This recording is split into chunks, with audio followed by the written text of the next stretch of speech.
It's so good to hear everybody lifting their voices and just praising God together. It's so encouraging. I was busy looking over my notes because my wife has been out of town since Thursday. So I've been a single dad doing everything. And it's been a good lesson in humility the last few days, knowing that I can't do this. I can barely do it for 3 days, but I am just not capable. I'm sure if something were to happen to Liz, he would miraculously give me the what I need to get the job done and get through it. But man, it's been humbling to see how much Liz does around the house and how much has not gotten done because she's not here. We pick her up at the airport about 5 today, so I got a lot of house cleaning to do and a lot of dishes to do, and I don't want to come home to a mess. It's been a humbling experience. And we are talking about humility today. And like I said, this is the last week of Believe, and it ends with humility. And I want to tell you a story about me and my experience with it was really the first time I really learned about humility and pride. At least it really sunk in. I was in 6th grade, and the class was putting on some kind of program for the whole school, first through 6th grade, and the parents. And I don't remember what kind of program it was, but somehow I was chosen to play the part of Elvis. That's not funny. That's serious. Okay, that's a big responsibility. I always loved Elvis. I'm sure it was because my mom was such a huge fan. And so I was instilled early. I didn't grow up in Memphis. I grew up in Nashville, but still, I had Elvis in my blood. Mom had all the big records and the small singles, and man, I would play those all the time, and I would sing with them, and I would watch him on TV or whatever, and I learned his moves. At least I learned to imitate his moves. And so somehow I was chosen to play the part of Elvis in this school program. And I didn't sing. I was supposed to pantomime. I remember it was Hound Dog. That was the song. I was dressed like Elvis. I pantomimed. I didn't play the guitar. I pretended to sing. I pretended to play the guitar. So basically, it took no skill, no talent at all. And yet, Mrs. Vaden, my 6th grade teacher, pulled me aside one day. I'll never forget this. This made a huge impact on me. And she said, "Barry, you have a big head." And I'm like, "What are you talking about?" I mean, I did have some big hair back then, believe it or not. I didn't know what that phrase was. She said, "You're getting a big head." And she had to explain to me what pride was.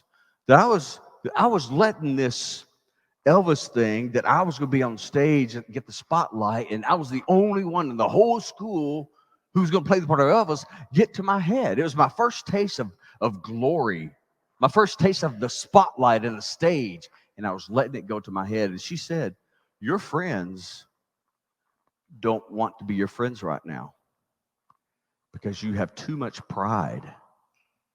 And I will never forget. I have no idea anything else that Mrs. Vaden taught me. I can't recall a single lesson, English, math, social studies, whatever. I can't remember anything that she taught me. But I remember that conversation that Miss Vaden had for me.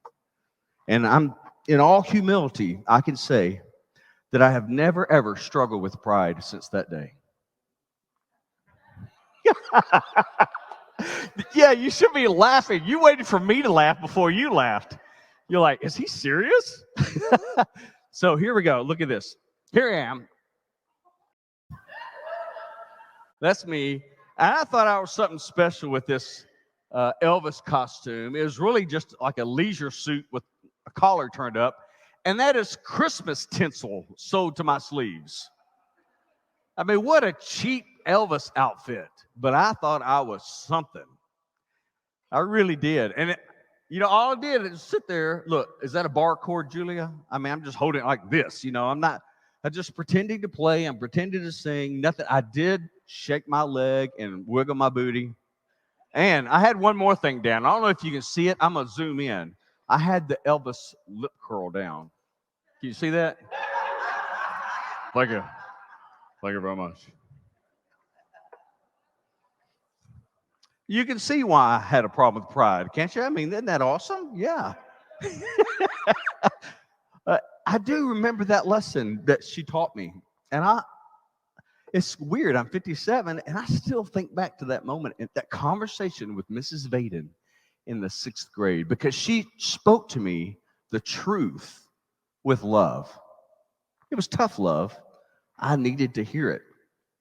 And I still need to hear what the Word of God says to me about pride and humility. I need the tough love. How about you? Rebuking by the Holy Spirit when we read the Word is so powerful. And we do not need to run away from it. We need to embrace it and be open about hearing what God has to say. This is important because people don't like to be around proud people. People who are full of pride or full of arrogance. They're haughty. They're boastful. They present themselves as superior. Nobody wants to be around that kind of person. It's important that we learn what humility is. It's also important to learn because we want to be like Jesus. And Jesus was a very humble person. Here's our key verse for this week. We'll be talking about this verse today. When you read your Believe chapter, this verse is right there. When you get together in your groups this week, we'll be talking about this verse as well as some others. And this is in the book of Philippians. The Apostle Paul is writing this. He's telling people they need to have the same mind as Jesus, who was very humble. So he says, do nothing out of what? Selfish ambition or vain conceit. We could boil that down to pride. Both of those phrases really, when you boil it down, has to do with pride. Do nothing out of pride, out of arrogance, out of this feeling of superiority. Rather, in humility, value others above yourself, not looking to your own interests, but each of you to the interests of others. So in the Bible, pride and humility don't coexist. Pride cancels out humility every time. And you read scriptures all through the Bible that talk about how God opposes the proud, but he lifts up the humble. He judges the proud, but he gives grace to those who are humble. And this, to me, sure looks like it's a decision that we have to make. It's a choice, isn't it? Don't act out of pride. Instead, choose to act in humility, to value others above yourself. Now, the King James, this phrase right here, let's look what how the King James puts it. So the NIV that we just read, in humility, value others above yourself. But the King James says, in lowliness of mind, let each esteem other better than themselves. That word esteem is not a word we use very much these days, is it? To esteem somebody. And we use it when it comes to low self-esteem or high self-esteem. But as a verb, to esteem someone, that's not something we say a lot. But to esteem, the Greek word behind this word esteem means to consider, to think, to account for, or to deem. So that's what this word means. So when we choose to esteem someone, we choose to look at them in the way that they have value. We consider them better than ourselves, above ourselves. We're really talking about a state of mind. Thinking about ourselves and about people, because we want to think that they are above ourselves. We esteem them better than us, but that also has to come back to how we view ourselves.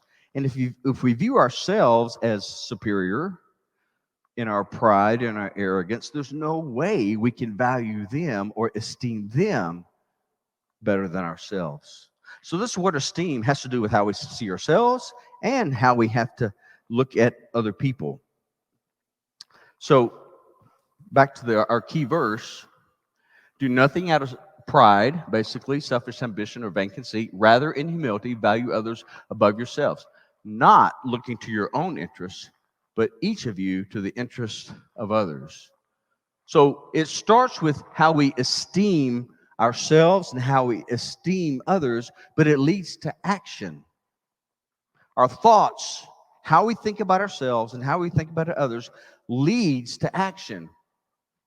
Here's their action point. We look to others' interests.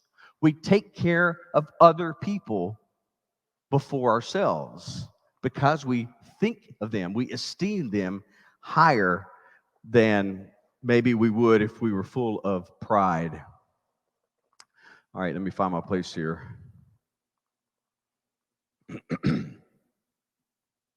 So our key verse, a key idea this week is this: I choose to esteem others above myself.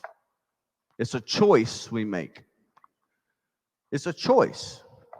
I decide, I choose that I'm going to humble myself. I'm going to put away my pride, and I'm going to esteem others above myself. I consider them better. I account that they are better than me. I think that way. I value them. And it always will result in action. And this is important, like I said, because nobody wants to be around a prideful person. People would rather be around someone who is humble. But did you know that humility, we consider humility today a virtue? And in Galatians 5:22 and 23, it's not listed as one of the fruits of the Spirit in that verse. We're doing 10 values right now. This is the 10th one. Not all of them are in that Galatians 5 verse that lists the fruit of the Spirit, but so many other verses we could turn to. This is a fruit of the Spirit. So we want to remain connected in Jesus so that that fruit can grow on our branches. We can have Jesus, juicy, plump Jesus fruit. It includes humility. So this is important because people don't want to be around proud people. They want to be around humble people. Well, we have to stay close to Jesus in order to set aside our pride and be humble. In fact, all these virtues that we talk about are really tied into love, the key virtue. Every one of them has to do with how we treat people, how we love God, and how we love others. No, humility is no different. You can't really truly express humility and hold others above yourself if you don't love them. Before I was a parent,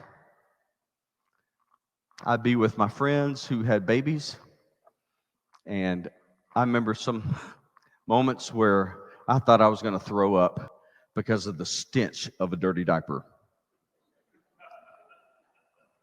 And I would babysit. Liz and I would babysit, so it was time to change the dirty diaper. I will never forget Zachary Parkerson. Some of you know Zachary, who's grown up now. I was gagging. I thought, this kid has poop all over him. He's about to have vomit all over him as well. And I couldn't do it. I had to run out of the room before I messed up that kid. And Liz had to take over. But as a parent, buddy, I was a poop wiping diaper changing machine. At first, I put a mask on with a dryer sheet in it. I did. That was I had a stash right beside the diaper changing station. But after a while, I didn't even need that. No gloves, nothing, just let me at it. Why? Because I love my babies. And I esteemed their needs above mine. It all comes from love. And I would say that all the other virtues that we've been talking about, actually, they're so interrelated. It's kind of hard to just focus on one. if you build up one, the others build up also, it seems like. If you ignored one, then the others seem not to grow as ripe and plump as they should. They're all tied together. But I can see how love and patience and joy and self-control and all these things, are gentleness and kindness, are really deeply tied to humility as well. It's important to talk about humility because we want to be be people that are humble, because that's how we can influence the world. And I started to say this and I got distracted by diapers. Before Jesus, humility was not a virtue. Humility in the Roman Greco world was considered a flaw. It was a flaw if someone was humble. You talk about a ladder climbing society, a society that was so rigid with their socioeconomic levels, way more rigid than what we are. You couldn't ever break out of your socioeconomic level. And to consider yourself to act in humility meant you were debasing yourself, and it was not a good thing to debase yourself in the Roman Greco world.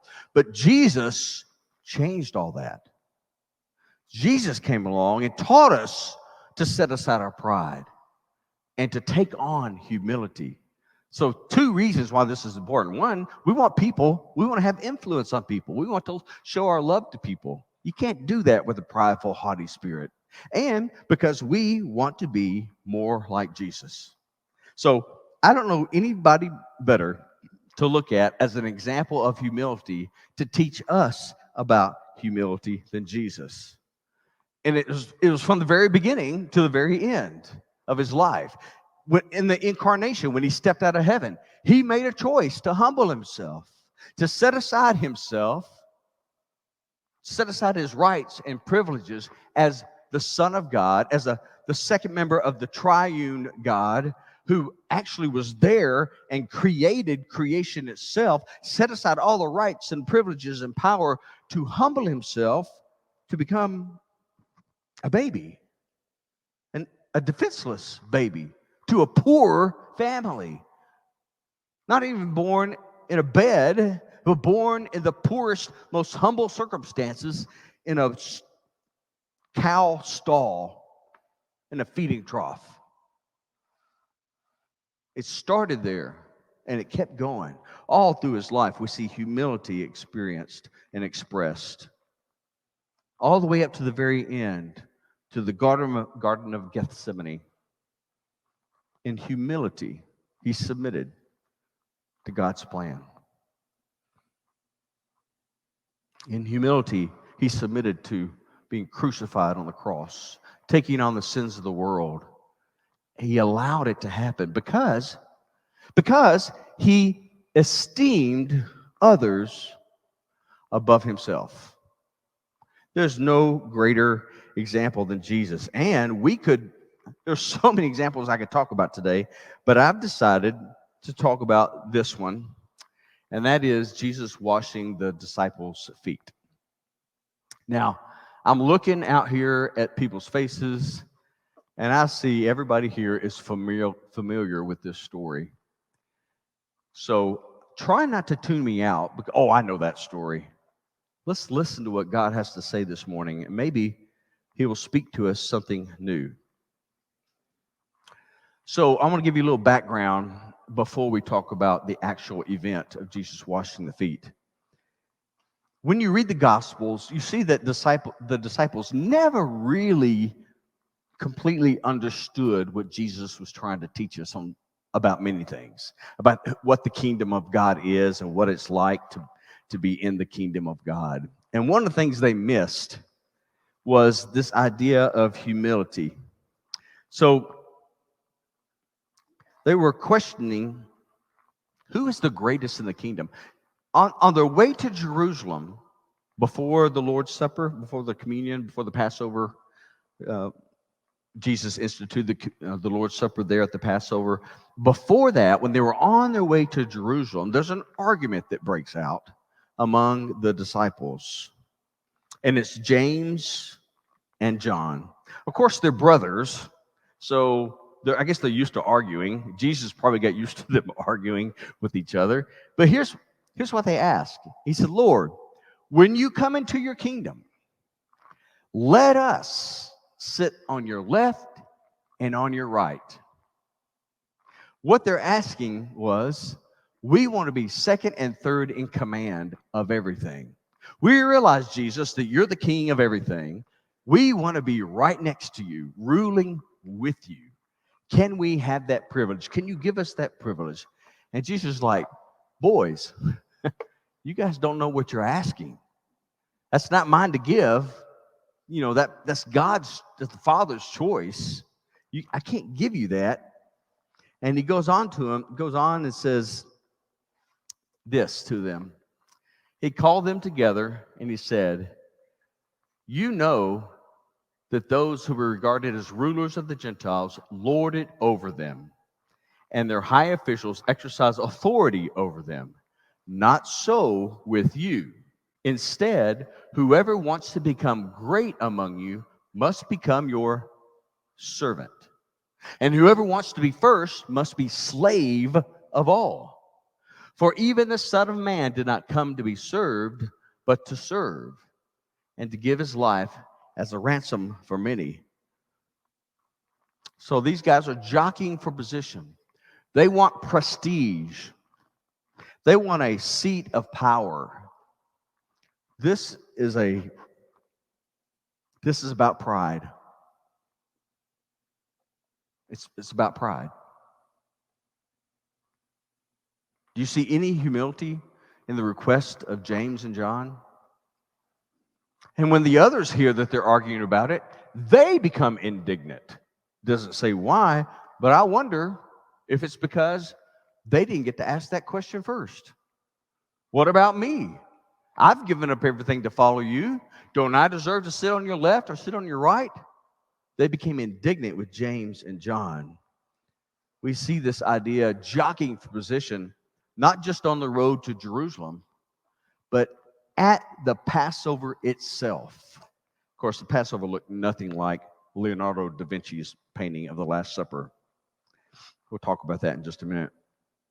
But even a few hours before Jesus is going to be arrested, they're still arguing about who's the greatest among them. They just didn't get it. And Jesus knows tonight's the night. Tonight's the night that Judas is going to betray me. Tonight's the night that I'm going to be arrested. Tonight's the night that I'm going to be beaten. Tonight's the night that I'm going to be mocked. Tonight's the night that I'm going to be condemned to death. And I will die on the cross tomorrow. I will take the sins of the world onto my shoulders, the past sins, the present sins, and all the future sins. The weight of the world literally is going to be on my shoulders, Jesus is thinking. And I'm going to experience separation from my Father like I've never experienced before. And these guys are arguing because of their pride.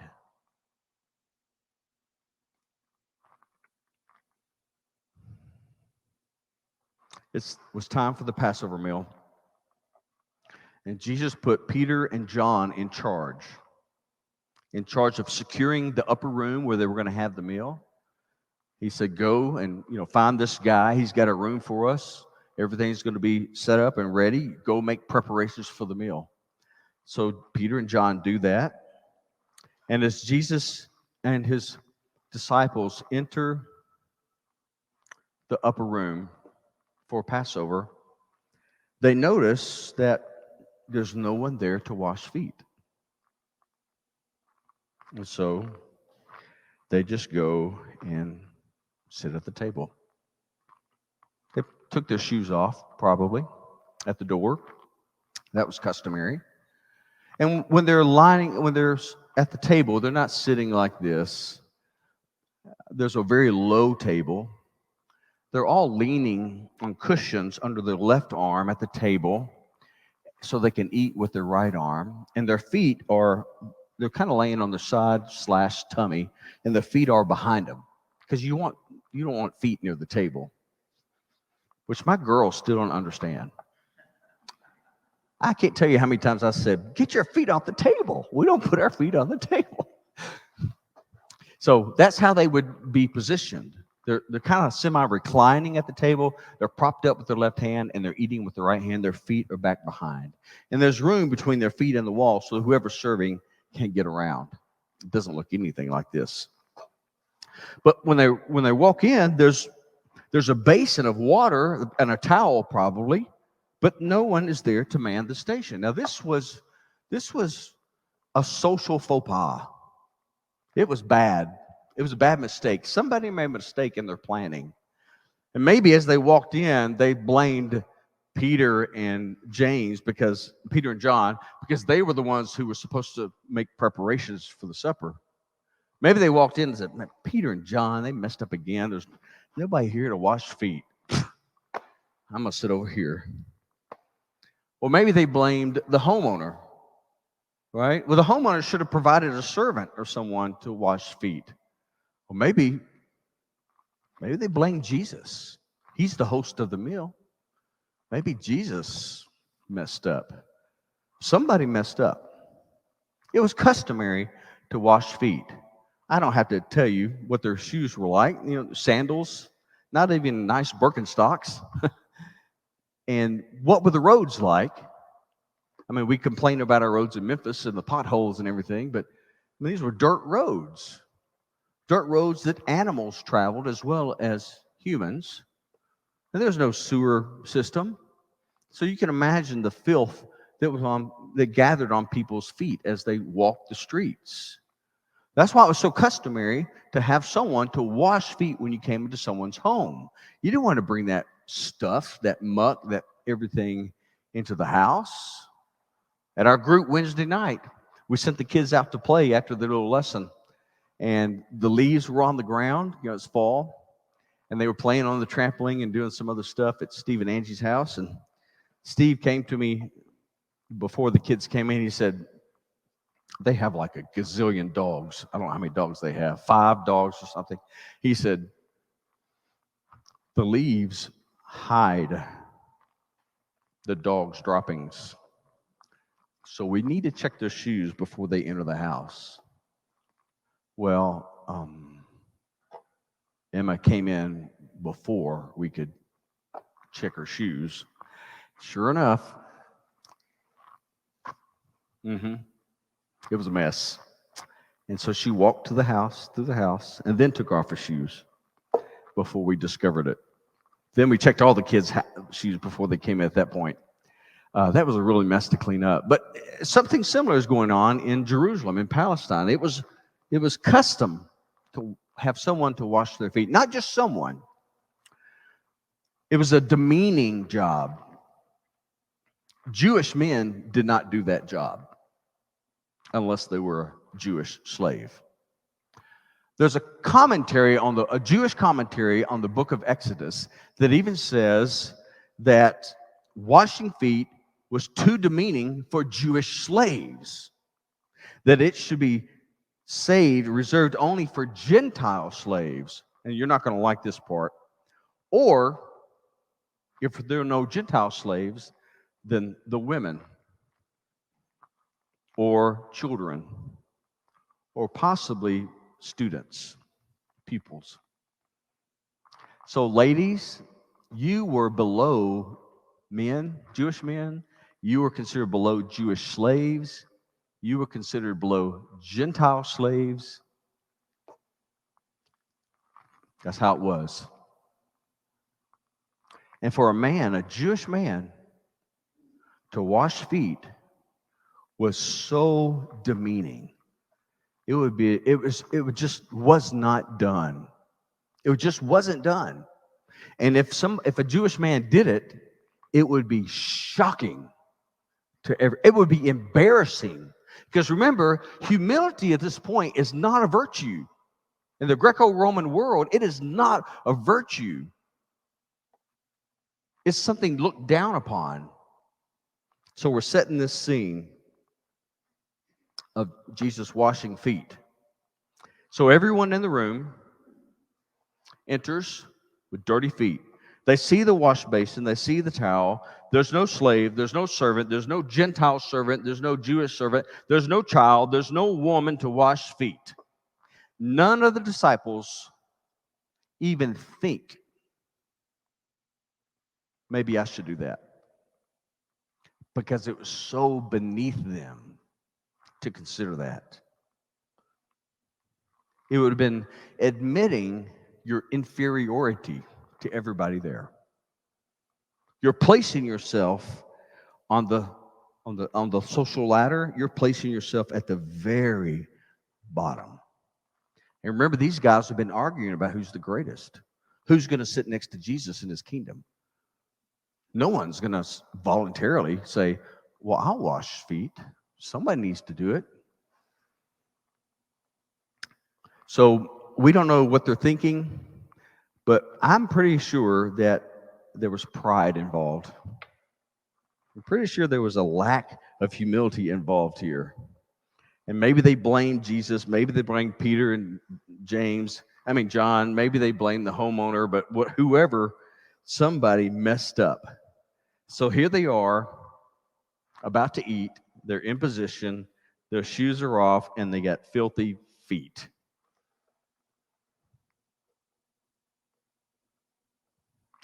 This Passover would have been like all the other Passovers they've had for the last 30 years or whatever, except this time they weren't with their families. They were with Jesus. And this time something else was going to be very different. Luke tells us that at some point during the meal, the disciples get into another argument over which of them is the greatest. And Jesus says to them, the kings of the Gentiles lord it over them, and those who exercise authority over them call themselves benefactors.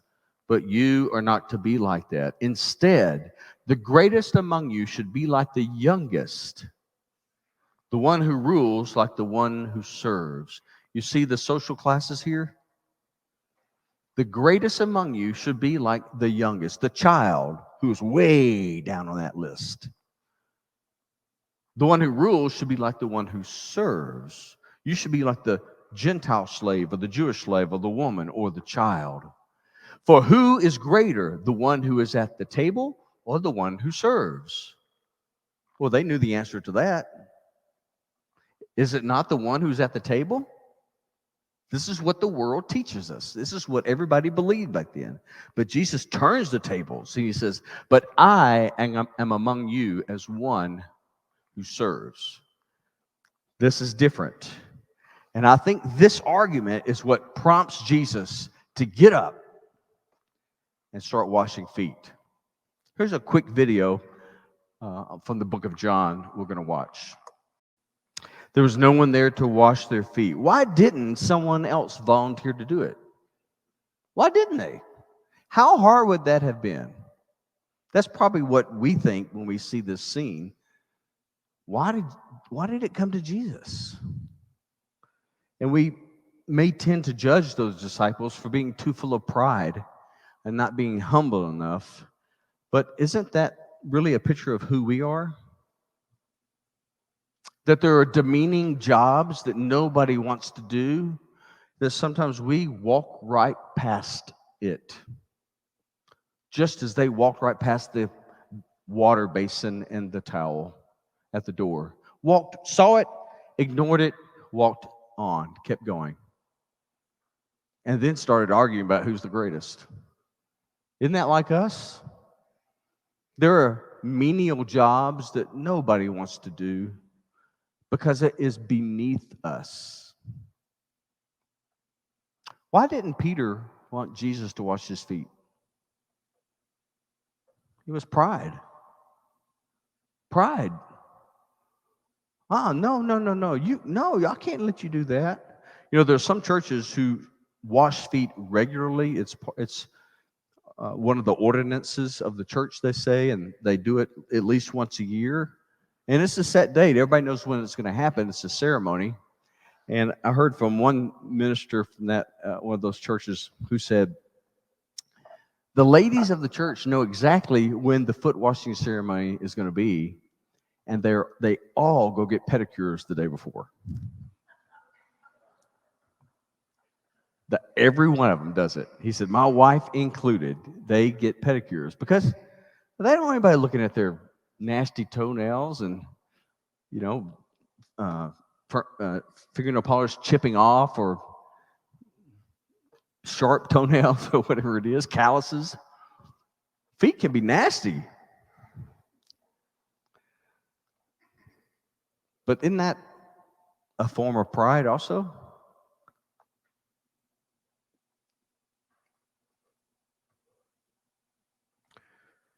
Pride kept them from debasing themselves and humbling themselves. And pride kept them from choosing to value, to esteem others above themselves. And pride will keep me from humility. It will keep me, my pride will keep me from valuing you, from esteeming you above me. And I think you would probably agree it's the same thing for you too. If anyone ever had a reason to be prideful and to esteem himself above others, it was Jesus. Jesus knew that the Father had put all things under his power. If there's anyone who ever had a reason not to debase themselves, it was Jesus.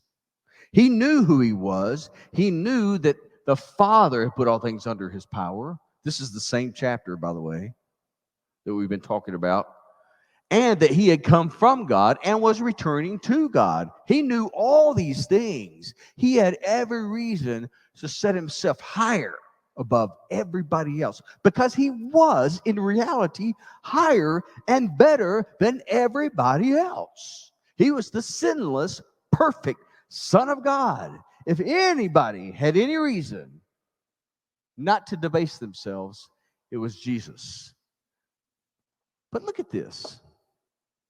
Because he knew who he was, because of that, so he got up from the meal, took off his outer clothing, and wrapped a towel around his waist.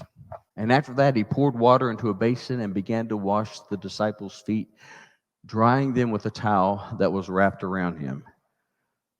Jesus Christ, who is the second person of the Trinity, who created the world, King Jesus, the perfect, sinless one, he made a decision to esteem others above himself when he humbly performed this menial task.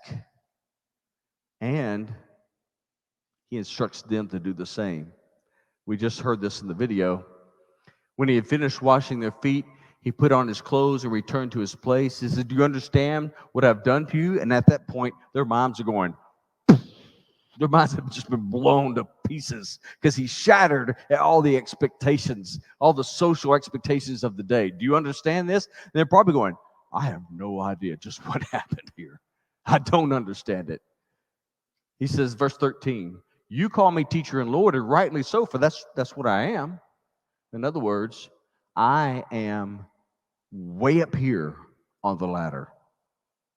You should respect me. I am teacher and Lord. 14, now that I, your Lord and teacher, have washed your feet, you also should wash one another's feet. I have set an example that you should do as I have done for you. Very truly, I tell you, no servant is greater than his master, nor is a messenger greater than the one who sent them. Now that you know these things, you will be blessed if you do them. So he instructs his people. He gives an example of service, and he tells them, go and do the same thing. Follow my example, and you will be blessed. All through the Bible, we see phrases like God opposes the proud but gives grace to the humble. Humble yourselves in the sight of the Lord, and he will do what? Lift you up. It's the great reversal. It's the great reversal of pride, turning pride on its head so that we can have humility, so that we can esteem others better than ourselves, above ourselves. So how often is our thinking like the disciples' thinking? How often do we ignore little jobs that no one else wants to do because we are above it? My girls are hyper aware of litter. I mean, I guess they talk about it in school a lot, taking care of the earth. But I mean, we're driving down the road and they litter, litter. We get out of the car in the parking lot. Daddy, somebody broke the law. They threw trash on the floor, on the ground in the parking lot. That's bad. And I think they're about to cry sometimes. And what how do I react? That's okay. Somebody else will get that. Come on. It's not my job, right? They have parking lot sweepers that come in and do that. It's not our job. We don't need to pick up trash. And then that a picture of our life together. There's so many things we are above. Let somebody else do that. There are things in your household that you walk by and ignore because you want somebody else to do it.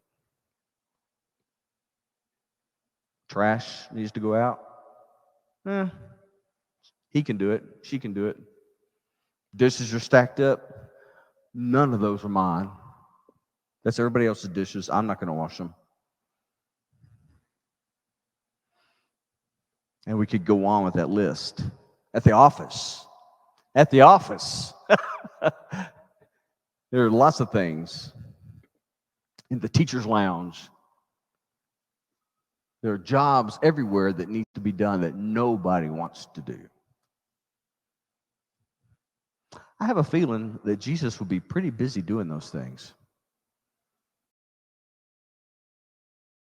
So, Jesus told his disciples to follow his example, and he wants us to follow his examples. He wants us to choose to esteem others above ourselves. Do you want to be like Jesus? I'm going to ask that again, and I want a response. Julie and Mark, y'all can come on up. Do you want to be like Jesus? That's what this whole thing is about. That's why this church is here. That's why we gather. That's why we do ministry together. That's why we come on Sundays. That's why we gather in groups, because we want to be like Jesus. We want to think like Jesus and believe like Jesus so that we can do the things that Jesus did, so that we can become more like Jesus. And Jesus said this: do these things and you will be blessed. Do you want to be blessed? Yeah. Well, let's follow the example of Jesus. Let's set aside our pride. Let's clothe ourselves in humility. And let's esteem others greater than ourselves. And you can start with the very smallest thing that no one will ever see, because it doesn't matter if people see it. What matters is we're imitating Christ. Let's stand together.